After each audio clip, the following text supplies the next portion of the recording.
Welcome everyone. Thank you so much for joining today.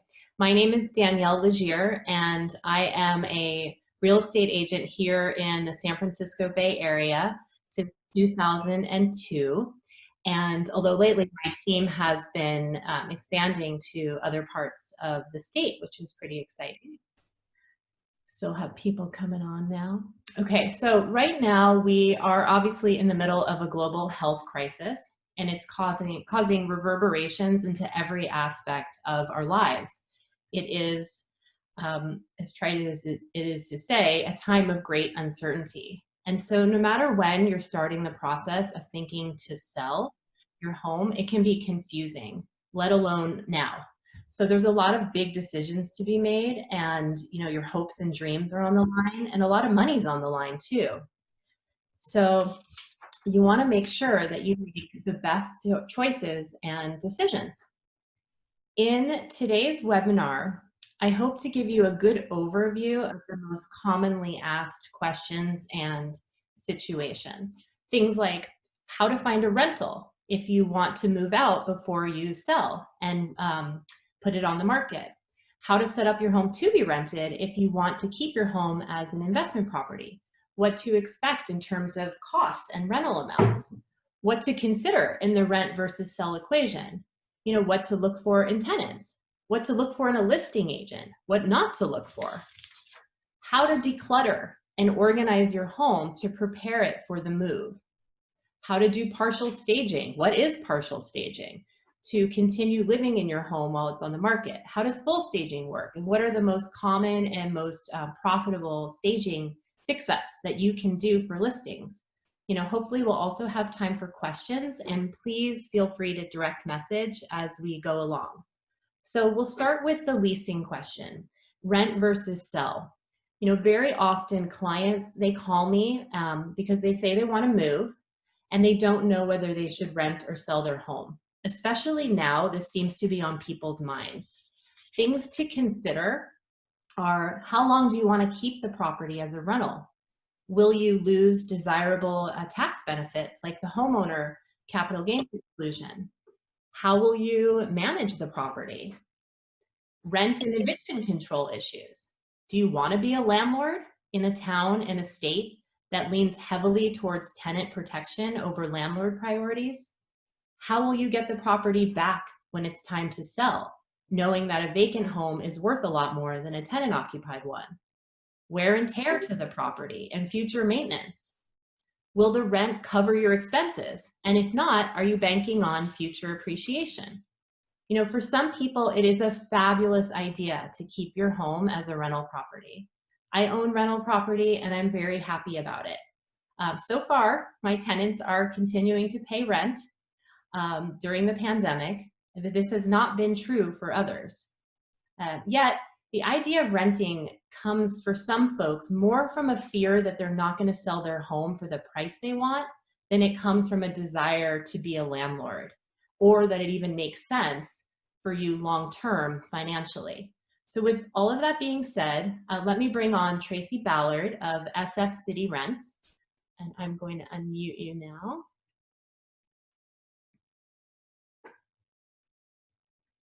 Thank you. Hi, everyone. Hi, Tracy. If you don't mind, please tell us who you are and what you do. Sure. So I have my own leasing agency here in San Francisco. We only work within San Francisco city borders, no bridges.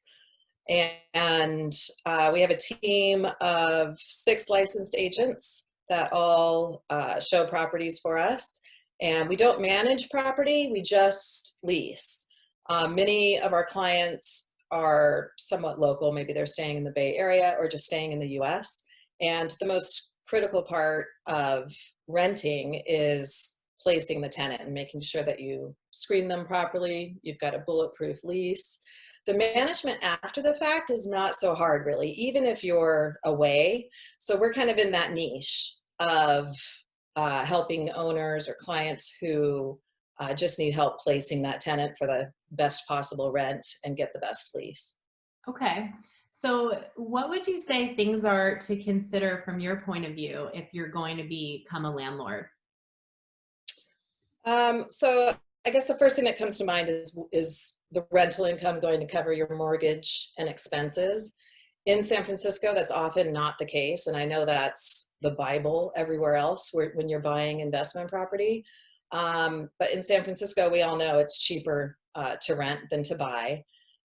So it's possible that maybe your tenant is only going to cover 80% or 90% of your mortgage and expenses, but maybe that's enough if, like Danielle mentioned earlier, if it's the appreciation game, the long-term game that you're playing and you're just needing a tenant to take care of the house until it's time to sell. The other thing too is the type of property that you have. So if you have a single family home that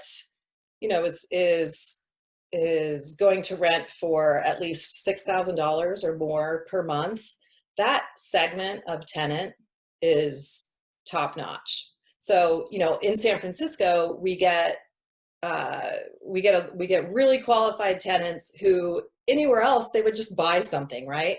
But maybe it's too expensive, or maybe they're only here for a year or two, whatever their reason is.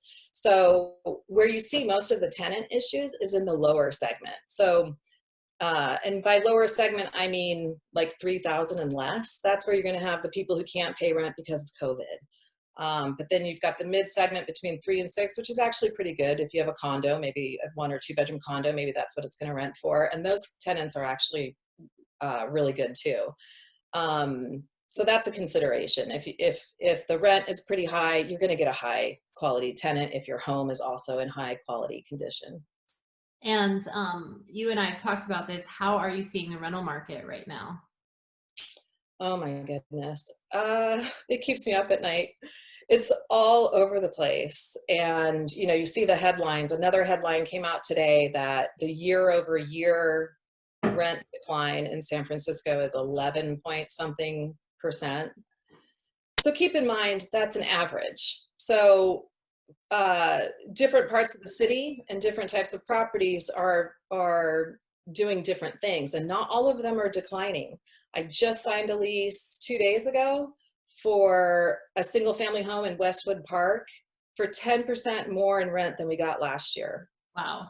Go figure. I wasn't expecting that, and I was ready to list it for the same rent, and the owner wanted to try for more, and I'm always willing to try for more. I don't want to leave any money on the table.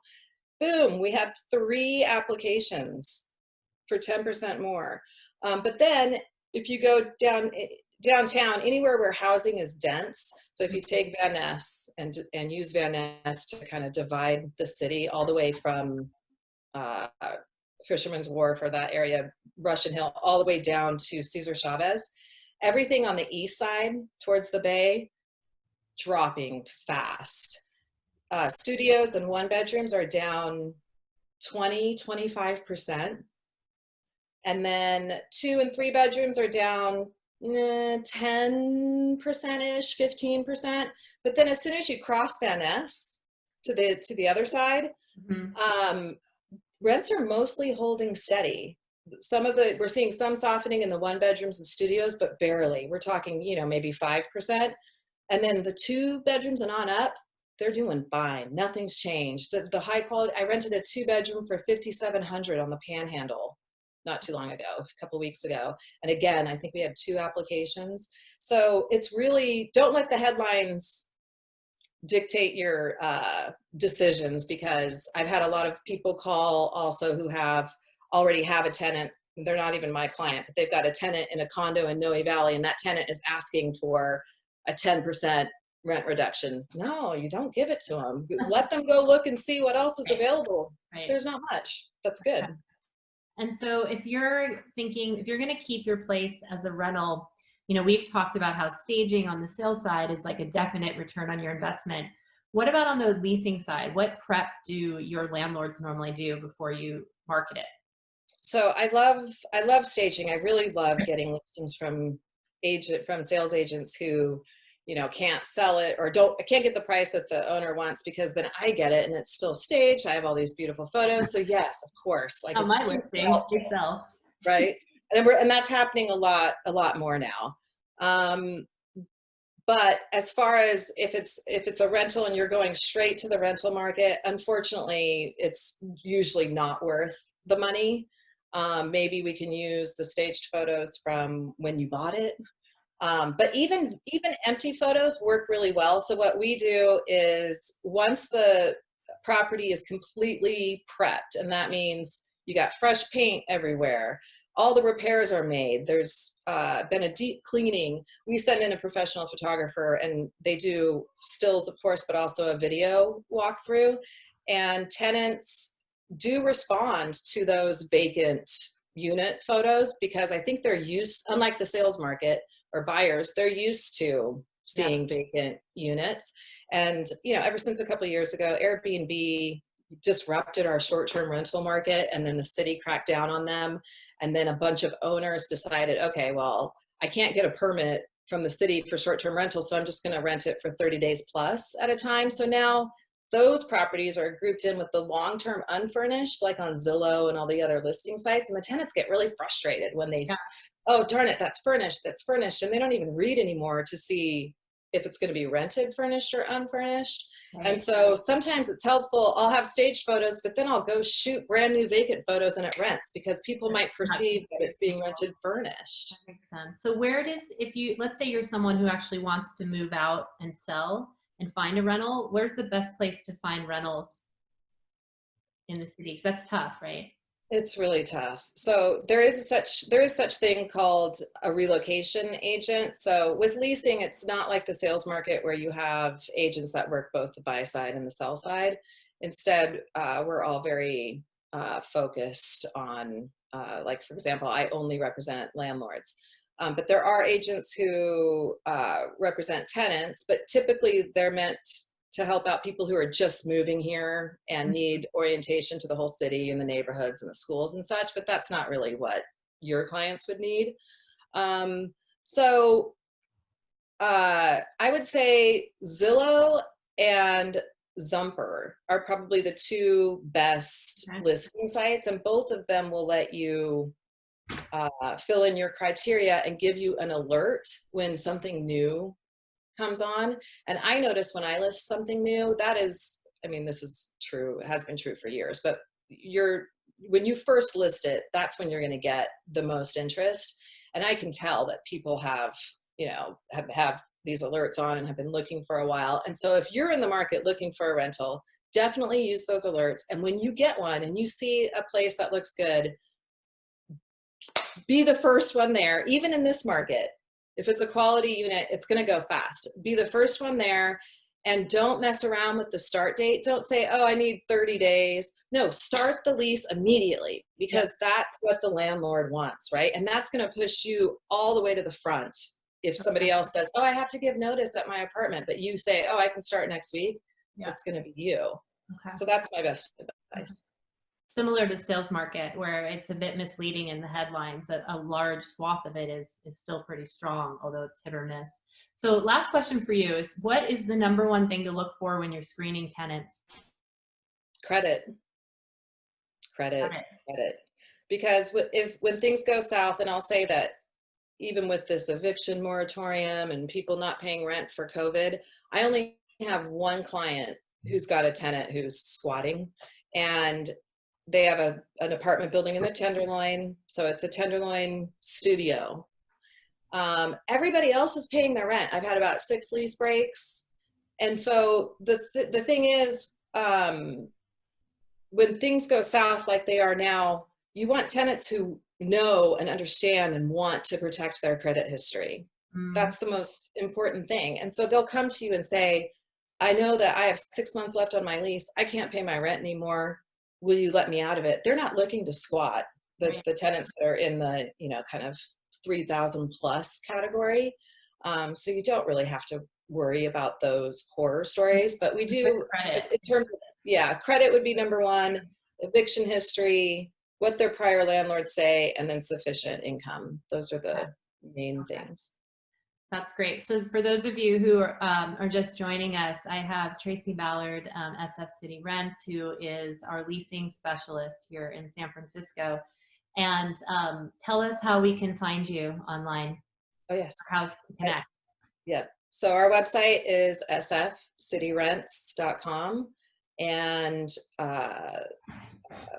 yeah, really that's the best way to get in touch with us. And you can check out our listings and what our video walkthroughs look like. We don't typically do Matterport or, you know, how on the sales listings, you'll see the pictures just kind of stitched together and that's the video. It's an actual walkthrough so you can understand the floor plan. So that's kind of what sets us apart. So yeah, definitely check out our website, sfcityrents.com.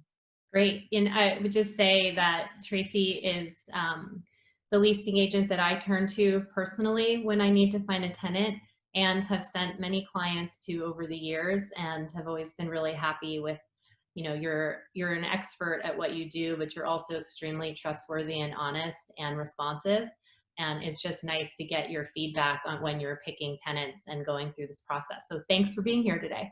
Thank you for having me. Okay, so now let's talk about the sales side for a minute. How to find and what to look for in a listing agent. So hopefully this is not going to turn anyone off. We've come this far together. I do have a reputation of being direct and transparent. Some have said too direct. Over the past 18 plus years that I've been selling here in San Francisco, I've dealt with hundreds of other agents, negotiating deals and managing the escrow process. A few things have been learned, or they better have been learned along the way, about why some agents get better results than others. And y'all, it is not because of their marketing plan. Agents are just simply not created equal. Now, many sellers have this idea in their head that all agents, at least the top agents, are pretty much the same.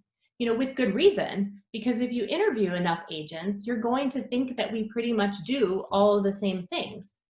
And if you listen to enough agents give their presentation, you're going to hear how each of them is apparently a top producer, the neighborhood specialist, a full service project manager, has the best connections, the best network, is the most experienced, and is definitely the best choice to sell your home for top dollar in the least amount of time.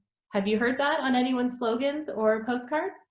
So from a consumer's point of view, it's got to be very confusing. How do you tell who's telling you the truth and who's not? And how can you see through the smoke and mirrors? The process is too often frustrating and downright misleading. So the attempt today is to pull back the curtain and share what you really need to look for in a listing agent. What you see on the outside as a consumer, especially when you're going through the interview process and hearing different listing presentations, it's not always indicative of what is happening behind the scenes. And it's that behind the scenes stuff, you know, the organization, the negotiation, the communications, that's what actually makes a difference in your wallet. So these are some of the things that we hear a lot. You have a friend in the business. Well, is that a good enough reason to trust them with one of your most valuable assets? Maybe. How's their experience level? Do they have a lot of experience putting deals together and great negotiation skills? Or, you know, you worked with an agent most likely when you bought your place to buy the home. Well, there is a difference between buyer and seller representation. It's a different skill set. So are they the right agent to list it? Again, maybe they are. Do they have a lot of experience buying and selling homes? Or maybe they work on a team where they're the buyer's agent and there's a senior listing agent who can help you. Bottom line is, given how many agents there are in the Bay Area, and there are thousands, you no doubt know a few already. So with the caveat, and it's a big caveat, that I'm clearly biased, here's what you should look for in a listing agent. Look for an agent who is straightforward, someone who is fearless and is going to tell you the truth, what you need to know, and not just what you want to hear. This one really gets to me. You really don't need a salesy agent. You don't need someone who's all rah, rah, rah, and like is going to sugarcoat everything. Selling a home, especially here, especially now, is not actually easy. There are a lot of things that can and actually do go wrong. So you want to have realistic expectations as you go through it. Would it be crazy to think that you want to hire an agent who knows how to tackle the tough stuff up front? You know, someone who can anticipate objections before they even happen and who can solve problems so that they don't occur.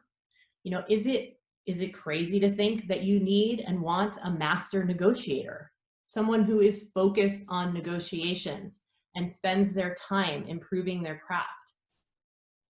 You probably think you need to sit through multiple interviews and multiple listing presentations to hear the marketing plans. Well, no doubt marketing is very important. It's very important. But would it surprise you to learn that most agent marketing plans are pretty much the same? There's social media, there's virtual tours, there's photography, there's websites, there's agent networking, there's international exposure, as some of the companies like to tout. You know, the truth is that while having a solid marketing plan is definitely important, and it is, communication, organization, and negotiating is far more important when it comes to your bottom line. So don't get caught up in the dog and pony show. What you need from an agent, what you really need from an agent, is to negotiate the best deal possible for you, and then to make sure that that deal closes. And in markets like this, experience really matters. All right, so I'm still on my soapbox, just a couple more minutes. If you're with me this far, what comes next is definitely going to make you shake your head. It's very counterintuitive.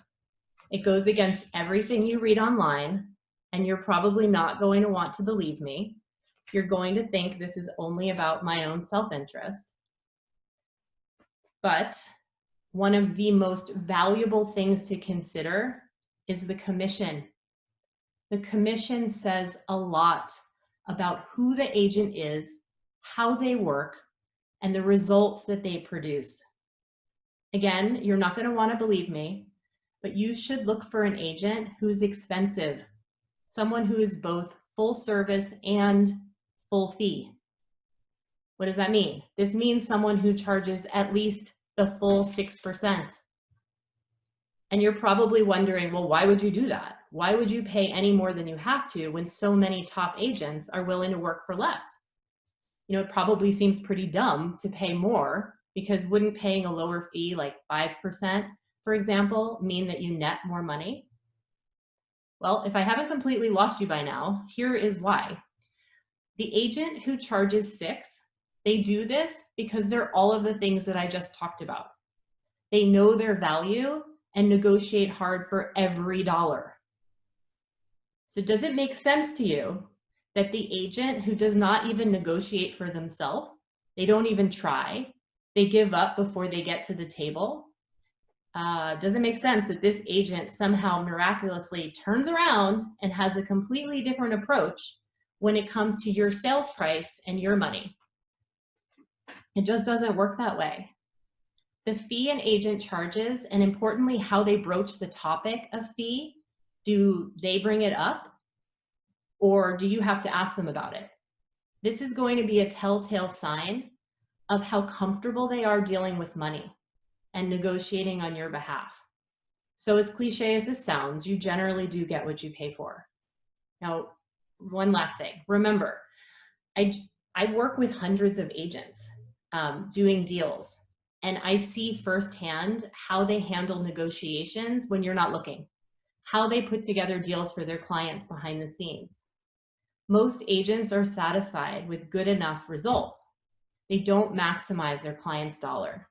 So do yourself a favor and hire a full service and full fee agent. You'll get more value, and you'll ultimately make more money with the sale. Okay, I'm done. I'm off my soapbox now, and we can move on to home organization. I would like to bring on Tabatha Osborne of ecoBubba, and let me unmute you now. Okay. Hi, Tabitha. Hi, How are you doing today? I'm good. I'm good. It's beautiful over in the Richmond district. Good. So why don't you introduce yourself and tell us what you do? Okay.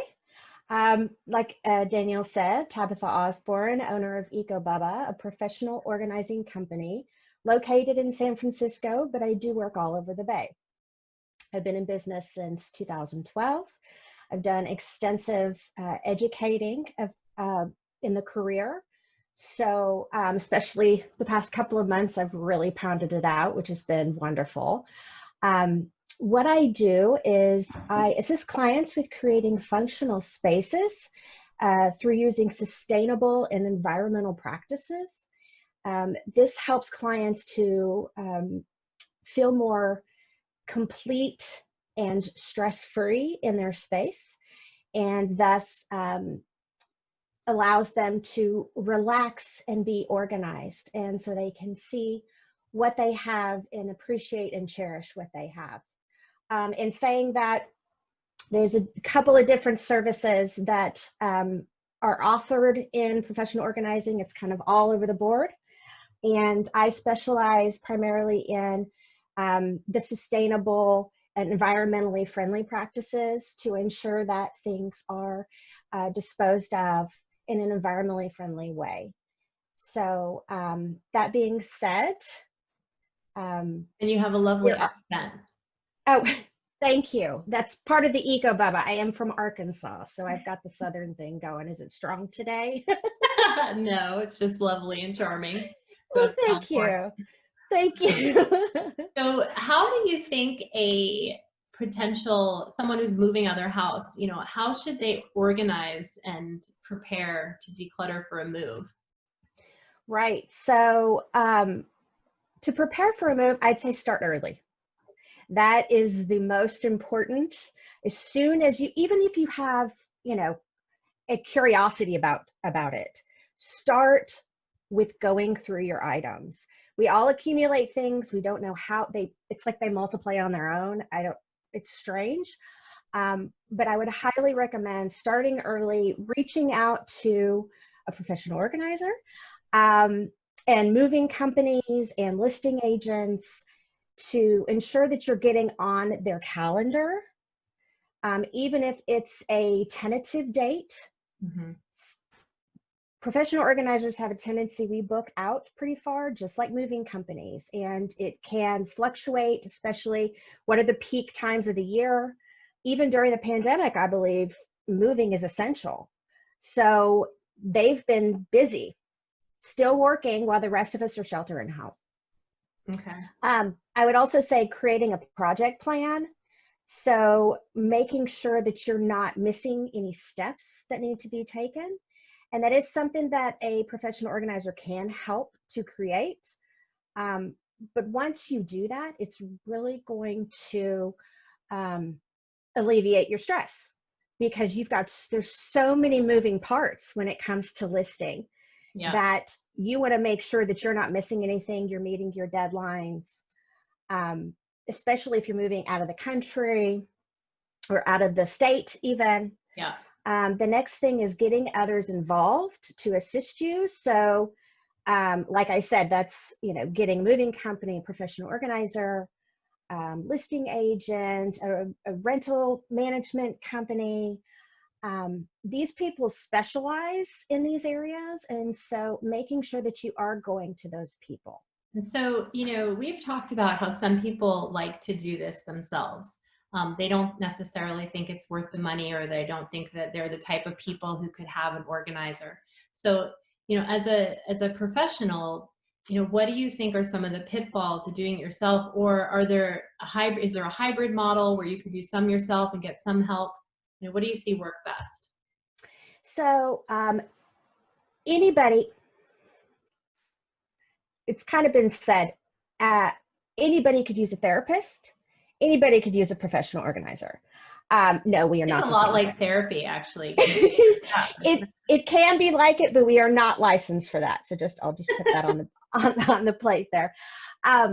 So even if it's little things, even if it's just, you just need coaching and you want to do it yourself, contacting a professional organizer and just have them put together an action plan or bounce ideas off of them is a really good idea. Or let's say you're a totally organized person, but you have this closet that you hate. You're organized, you're not overcluttered, but you have this closet. So you can bring a professional organizer in to actually design the closet for you and have it installed. And then you can even reorganize the items back into the closet. So when it comes to any project that potentially involves organizing, you've got a few different options, especially if you're going into moving or listing. I would recommend figuring out how much participation you want to have. So you can do it, you can be DIY and you do all of it. You pack, you move. I mean, we used to have friends help us move when we were younger. And you can unpack. And that's totally fine. It's going to be physically and mentally draining. Just saying. Moving, as you know, moving, listing, all of the above can be quite stressful. You can have a partial DIY, so you can bring a professional organizer or mover in and they can pack for you, and you do the unpack on the other side. You can pack first and have a professional organizer unpack on the other side. So it's a really pick and choose kind of situation. Or you can do a totally hands-off approach and hire a professional organizer to do the project management and relocation, and they'll do all of it. So it really just depends upon how much involvement you want to have, how much experience the professional organizer has, because some will provide more services than others. What I see a lot with clients is that they want to, they really want to make the move, but you know, they're busy, they're working, they often, if there's kids in the house or pets, and especially now, and they're really overwhelmed by how they're going to get out, but they don't want, you know, they don't want to invest in this. And so what ends up happening is that they don't hit their timelines for moving, and then it's like a big scramble at the end. And so sometimes the people who have said, okay, I'm going to bring in an expert, you know, at least to like organize the organizing of it, things tend to go more smoothly. And just, you know, personally, last time I moved homes, I had infants and newborn twins and a busy career.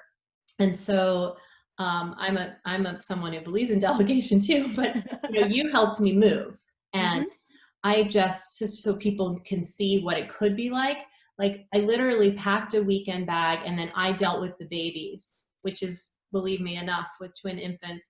And that's all we did. And then you know, the nursery was set up the same day. So it was really spectacular. But I think even if you don't go to that extreme and have it full service, there's a lot that we can do kind of in between that. Right. Are there any places open right now to donate items? There are. It's a little bit of a chore and it takes a little research. So I'll say two things on that.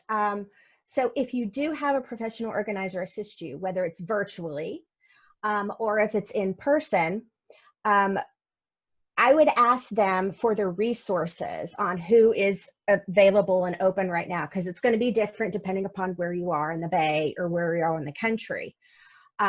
In San Francisco, there is one location taking donations of people's belongings. Wow. And that is a Goodwill down in Proturo, Soma area on Wisconsin Street. Okay. That's the only one, and they have minimal hours. I think is like 9 to 2.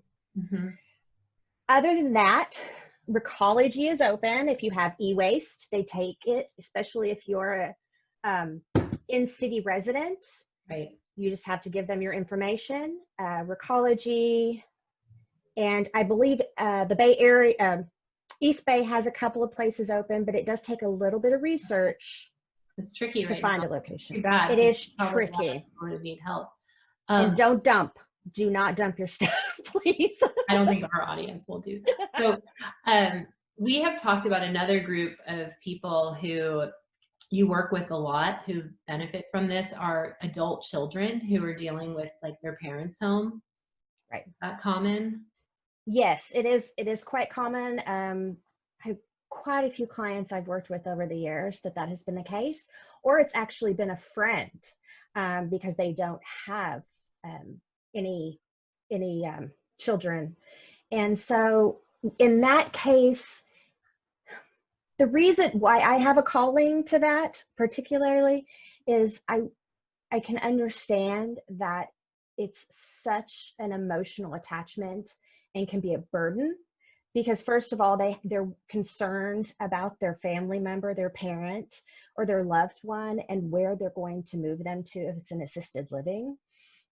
And so that's your primary focus. The house is second. So, and the stuff in it is, of course, down the road, third, fourth, fifth. So with a professional organizer, you call them and they can come in and give you an idea of what they can provide. And it's a little bit of the DIY to hands off. Mm-hmm. For myself, I go in, I speak with the daughter, for instance, I've worked with, and her mother could no longer care for herself. She had a condo in San Francisco, and she's in Sacramento, and it was just too much for her to take off work and drive here and such. And so I went in and I managed the whole thing. And her mom had been in there for decades, and so the accumulation of stuff had gotten to the amount of it was difficult for movement. It was a little dirty. It was time for mom to move to a living facility. So you can really help, like when you're dealing with all those emotions and all the logistics, whether your parents are still here or they've passed away, to just kind of help with that process. That makes a lot of sense. That's exactly. I want to make sure that once again, the alleviating of stress. Yeah. And, they focus on what's most important is their loved one, and leave the stress of what's the stuff, where does it go, all of that to me, and they can be in another state or location. One of the things that's really great about your practice is that you try to keep it sustainable. And so when you're working with someone, you're always trying to make sure that the items if they can find a home or they can be sold, that you can work with that. And donate it, and that dumping is kind of your last resort. And then even that you do in a green way. So I think that's really fabulous. Thank you. So is there anything else that you would like to add?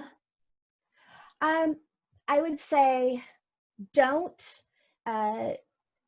feel like, don't be embarrassed. Professional organizers are, we're naturally usually very compassionate, non-judgmental. So do not be embarrassed. We are in so many people's homes. We've always seen worse, it's so. And that's actually a good point. You're really good at walking that line between being empathetic, but also like strict. You're there for a reason. I know we don't need to keep every item just because it has sentimental value to help pick and choose. You walk that line well. Thank you very much. Yeah. And if somebody's telling you to get rid of things, just like you were saying about listing agents, not everyone is created equal. Not everyone's the same. We don't all offer the same thing, and we don't all provide our services in the same way. So shop around. Please shop around. I tell people, I may not be the best fit for you. Right. So we all have different ways of approaching our profession. So, try.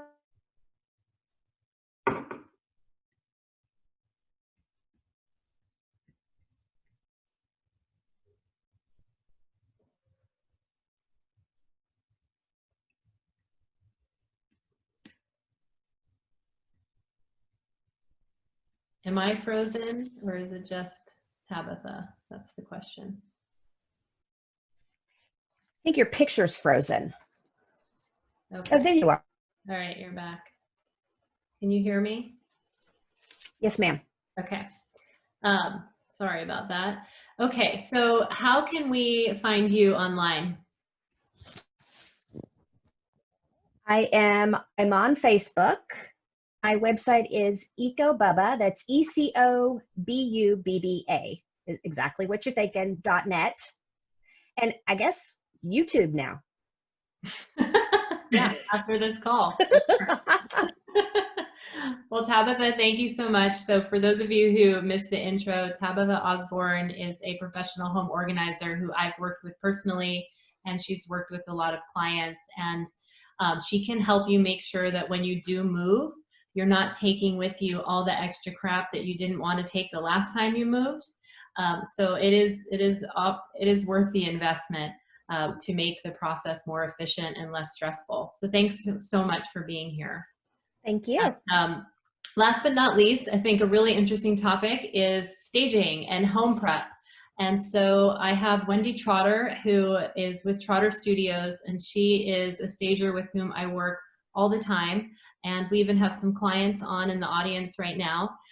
So Wendy, thank you so much for joining us. Thanks for having me. Can you hear me? Yes. How about Okay, you introduce yourself? Well, so we are Trotter Studios, and we've been in business in San Francisco for 10 years now. And we do full and partial staging, and we also do staging projects that require renovation and sort of cosmetic upgrades. Okay. And so what is partial staging? So partial staging is a way to have staging where you incorporate your existing some of your existing furnishings and items in your home in combination with things that we might suggest. It also is a process where we will give you a consultation on how to take what you have in your home currently and get it really so that your property is really photo ready and puts its best foot forward in terms of optimizing the selling potential. Okay. And who is a good candidate or who's not a good candidate for partial staging? So ideally, full staging is the best way to go, because then everything that is in the home is cohesive. Everything that we would bring in for full staging is really comprehensive. So it's really putting everything that's in the home is all putting really the best picture forward for photography. But with a partial staging, it allows you to take those items that you have in your home that are sort of public ready or photo ready, and in combination with things that we might provide for you, artwork perhaps, or accessories, or maybe some furnishings, or maybe bedding, that kind of thing. So it's someone who is also needs to stay in their home through the sales process as opposed to moving out. Right. And it allows them to stay living in their home, but with just a few things that have sort of updated the home. So in our experience, the clients whose partial staging has worked for the best, and with the caveat that it's really not doable for most situations. It doesn't work out that well for most situations, and that's why most stagers don't even offer the service. But the times that it's worked well are clients who already have kind of a designed home, and they live very simply and without a lot of stuff. And they often don't have children, or they're going out of town. That's also been something, and they don't have pets. And that doesn't necessarily mean you can't have children and pets, but the best candidates are that. And then even with them, just to know for you listening, it's a lot of work to do partial staging. Wendy will tell you all of the things that you'll have to move into storage. And you don't want to just clutter up the garage, because then the garage looks like it's not big enough for the buyer who's coming to look at it. But it can be done, and we've done it really successfully before. That's right. I mean, what often happens is people think they want to be able to do the partial staging, but we end up giving so much direction on what needs to take place in order to put the best presentation forward, that they kind of say, you know what, I just need to move out and have you do a full staging, just because it is a lot of work for the homeowner. What is the virtual design consultation that you're doing now? Well, obviously we're in a unique scenario now with our health crisis. And so we've been doing a lot more virtual consultations where we will walk through on a Zoom call such as this. We'll have a homeowner walk through the home with their phone. We can give very active feedback room by room as through the walkthrough and tell you exactly what needs to be done in each room. We'll follow that up with all that information in writing, accompanying the video that we've taken from the Zoom call.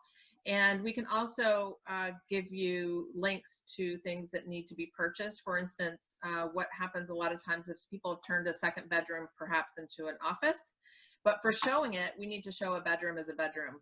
And so, but as a homeowner, you might not even own a second bed to put in there. So we can give you a link and show you ways that you could stage that as a bedroom pretty cost effectively.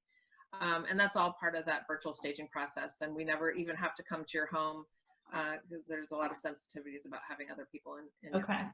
That's cool. Yeah, I've been doing a ton of, I do almost everything virtually now over Zoom or on the phone.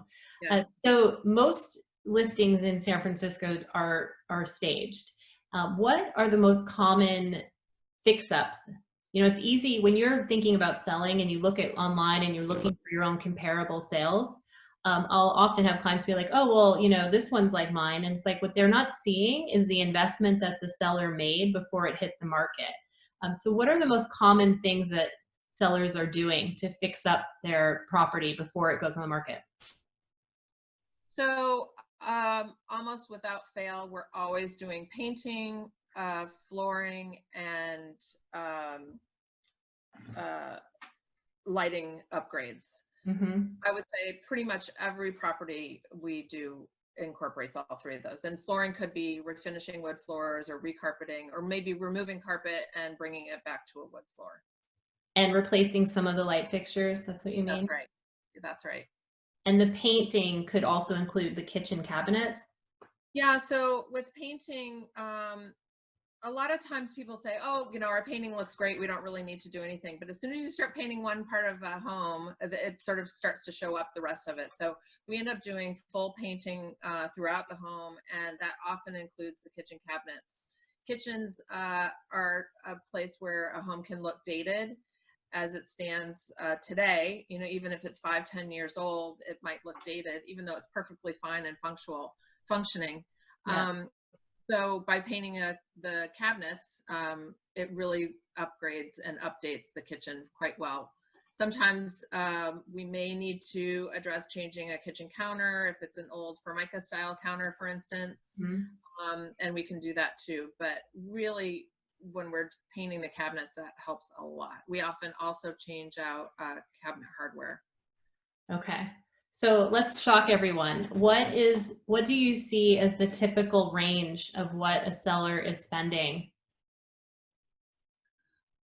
So I would say probably in the $25,000 to $50,000 range. It sounds like a lot of money, but you're going to see it back in your sale price for sure. And you know, that can include the full paint, floors, kitchen cabinets, lighting, sort of all of that. We can also take it on the higher end. You'll be seeing more bath and kitchen renovations if we need to do a much broader wholesale change out in a bathroom.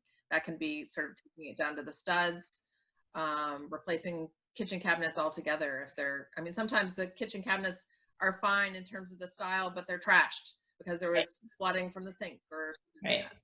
And you'll do some garden, usually spruce ups too, and some curb appeal stuff when needed. Exactly. We're often looking what the curb appeal if it's a freestanding home, and even you know, depending on what the condo building requirements are, sometimes we're able to paint front doors and that kind of thing even for a condo. So to reiterate, we're talking a typical San Francisco homeowner is spending $25,000 to $50,000, and this is true for condo owners too, before it even goes on the market. That's right. That's right. And so that's what you got to consider when you're looking at your comparable sales online is that most of these sellers have invested quite a bit before it gets photographed. And that's not true in a lot of other markets, but it has definitely become the norm here. And it's what the buyers are expecting, as shocking as that is. And you do see it back in the value. You do see it back in the value. As Tabatha said, it's always better to plan ahead as well for this process, because, you know, lining up all of those vendors to take care of all of that, those processes can take some time. So it's always better to plan ahead for this process too. So here's a question for you. So you deal with, I mean, you deal with me, but you also deal with a lot of other agents, and you deal with homeowners, and tensions are really high during this phase of the transaction. This is when clients are the most stressed out and the most concerned, because you're going from, it used to be your home and you were in charge of everything, and now you've hired people, and the question is, are you going to let them be in control? Are you going to continue to control the process? So from what advice do you have for a seller to make, if they're going to invest this money, they want it to be profitable, right? So what advice do you give a homeowner, if you could just say anything as bluntly as possible, to make the staging process the most successful for them? Well, first of all, it is often a very emotionally charged time frame. It's a lot of money at stake, and it's your home. But you also have to think from the point of view as you're trying to optimize that selling potential of your home, and you want it to sell for the best top dollar you can get for your home. And we're professionals, and everyone that we work with are professionals in their particular field, and they know what they're doing. We do this day in, day out. You as a homeowner are having these things done to your home for the potential of sale this one time. Maybe you've done it once or twice before, but this isn't your normal day-to-day business. And so it can be really stressful for you as a homeowner because you're sort of charged with making all of these decisions that are just sort of beyond you. How do I possibly pick out what my counters are going to be like? Well, if you leave it to all the professionals, it's really going to be quite easy and a slam dunk. So honestly, as much as you may want to be involved in the process, it's really better to step aside, and we will of course share everything and make all the suggestions, and you can make those final decisions. But it's better if you're not involved in that day-to-day business, because frankly, it'll slow down the process and you'll sort of lose in the end. What we've seen is sometimes you don't come to market in the time frame that you wanted to, just because the process is slowed down by that involvement. Right, absolutely. You know, it's a process of letting go. You're moving from one stage to the next stage, and so the more that you focus on where you're going and what you're manifesting there, then it just somehow works that you get a better result from where you're leaving. I don't, like, sounds a little woo woo, but that is truly how it works. Yeah, best. that's right. So did we miss anything that we wanted to say about staging? I don't think so. If you're interested in working with us, you can find us online at trotterstudios.com. You can see a portfolio of some of the work we've done, or you can just email me directly at wendy@trotterstudios.com. Awesome. Yeah, like I said, so Wendy, Trotter, and I work together a lot. She works with a lot of other real estate agents as well, and is very successful and busy in the San Francisco market. And so therefore, she really is very attuned to what the buyers respond to, because she knows when her listings sell quickly and she gets her furniture back. Right. And I also really appreciate about you is that, you know, you're like hands-on, you'll get down and dirty, and you like to help make all of the decisions so that the house is cohesive or the condo is cohesive. Everything from the cabinet pulls to the landscaping to the paint colors, like you're there with a complete vision for that property, and your properties don't all look the same. And I think, you know, it's a pleasure working with you. So I'm so honored that you were able to be here today. Thank you. Well, thank you for having me, and I hope to meet everybody out there in internet land soon. And I'm so thrilled that I'm ending on time. So hopefully this has been a valuable use of your time and that you've got some of your questions answered. Of course, feel free to reach out if you want some help or you have more questions. I will send out the video to everyone because some of you, weren't able to stay for the whole time, or you came in late or stuff like that. So I'll send the video out. And I really want to thank Tabatha, Wendy, and Tracy for your expert advice. And it looks like, oh, we got one more last question, if you guys want to hear it from the audience here. Let's see. How has being able to have open houses, to not having open houses anymore, affected sales prices? And does overbidding still happen to get a good price? And is showing by appointment working sufficiently? So we are in the middle of everything. So we're still going to be seeing what sales prices are coming out. And I think we're in a period of great flux. However, from a logistics standpoint, I think we're able to get, the bottom line is that, are you able to get the people who want to see your property in to see your property? And the answer is yes, especially if you move out and your property is vacant. It can be shown 24/7. And so the key to that, more than the open house, is to make sure that you allow your listing enough time for buyers to get to see it, since they can't, it does take a little bit more effort for them to see it. They have to make an appointment. But we're also playing with new structures. I mean, the rules just keep changing. So we're allowed to show by appointment to vacant homes. And now we are doing quasi open house structures. But really, it's kind of like you have an open house all day long, every day. It's just that you have to make an appointment. And the behind the curtains about open houses is that more than half of the people that show up to open houses are not actually buyers. They're your neighbors. They're looky-loos, as we call them in the industry. There are professional open house attendees, buyers who have been shopping for 15 years for a home. So I haven't seen it affect it, but what I have seen is that the agent has to be more organized and on top of things to get showings done, and you want to give your property enough time to be seen. And let's see, one more question. Oh, we've got questions, good. Would you say that Wendy's staging points are true for an older entry-level property where the new owner may wish to remodel to their own taste? That's a great question. So what I'm hearing in this question is, should I invest in fix-ups when the new owner is likely to come in and rip it out and do their own thing anyway? And that sort of reminds me of what we did in the Sunset, Wendy. Do you want to talk about like how you do that with a more of a dated home that someone is likely to do a bigger remodel on? Does it even make any sense? Okay. I guess you need to be unmuted first. All right. Okay. Yeah. So, I mean, ultimately, your hope as a homeowner is to optimize the selling potential of your home.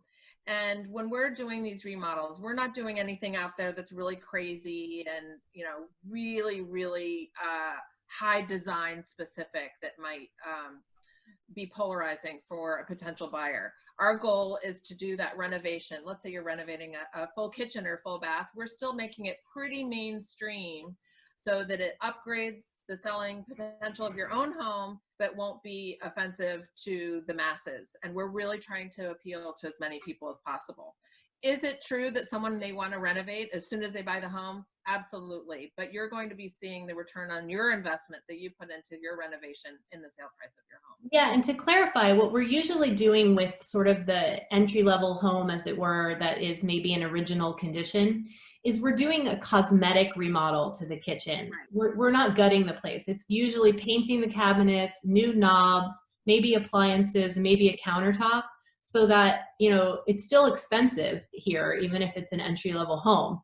So you want it to feel, the person who's going to pay the most top dollar feels like, oh, I want to renovate this kitchen, but I could move in now and do it later. So you're just trying to do a little, cosmetic stuff. I will also say, you might think from where you're sitting that a designer is going to come in and say, everything must go.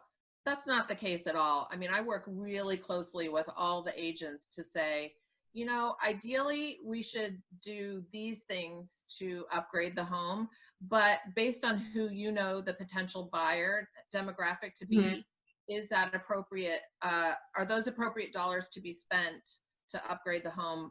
Will they be those dollars be seen back in the sale price? Right. And so we, as a stager, I work really closely with the agent to make sure we're not going to over improve before we even come to market. Right, exactly. We're always thinking about ROI. What is the return on investment? And we also have resources to help finance these fix-ups if you don't have or you don't want to use your cash outlay, but you still want to make sure that you get that return on your investment when it goes to market. So I don't think we have any more questions. And so I'll just thank everybody again for coming. Thank you, Tabatha and Wendy and Tracy, and to everyone in the audience. I really appreciate you guys taking the time. I know how busy and stressed out we all are right now. And again, I'm Danielle Lazier, and I'm here in San Francisco, California. My website is daniellelazier.com, and I'm on all the social media, although I don't really do much with Twitter. So I look forward to hearing from you guys soon, and have a wonderful rest of your day and stay safe out there, and we'll talk soon.